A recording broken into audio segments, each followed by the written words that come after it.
This is Bridget with Life on Spectrum, and today's episode is about advocating. Now, I know some of you are looking at me thinking, well, you're not going to help me much because you're in Pennsylvania and I'm in Colorado, or whatever the case may be.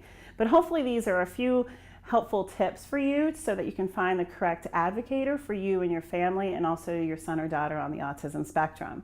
The first and foremost thing that I want to say to you is that it's a federal law that every time that you have an IEP or an IFEP, the person that is actually ahead of that meeting has to provide you with a procedural safeguard notice. Now, a lot of people are like, man, this is just another book. I'm just going to throw it on the pile. I don't need it, blah, blah, blah. But what they don't tell you is this. In that book is a list of all agencies and phone numbers that could help you as a parent, help your son or daughter with any disability.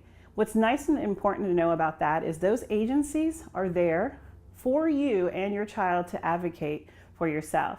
Most recently, in the past couple weeks, I've actually received quite a few phone calls from parents that are upset either with their school districts, or they're scared because of the Social Security disability and they're having a hard time getting it through the federal government. And a lot of times I can help if it's a school situation, but also if it's a Social Security disability, I really can't help in that area.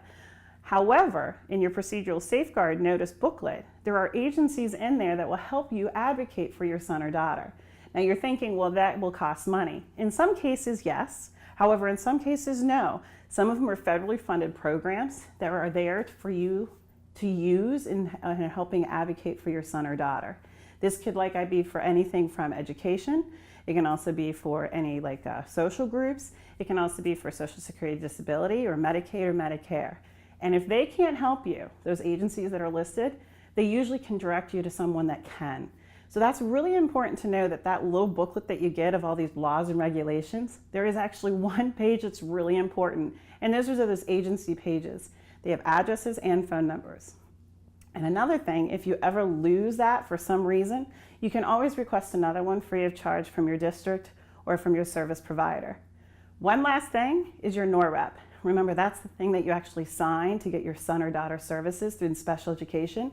On the last page of every NORREP, it's another federal law. There's also another list of those agencies with phone numbers and addresses. So you can always call them and they can direct you to get some free and possibly low income, free or minimum payment agencies that can help you. I hope that helps with you finding somebody to advocate for your son or daughter. And this is Bridget with Life on Spectrum.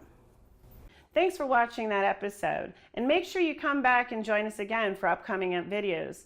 They'll be uploaded almost on a daily basis. Also, if you really enjoyed us, like us below, or even leave a comment for us to respond back to. And if for all of you that are really involved in the Life on Spectrum, make sure you subscribe to our YouTube channel. We appreciate you. We hope that this is worthwhile for you, and we'll see you next time on Life on Spectrum.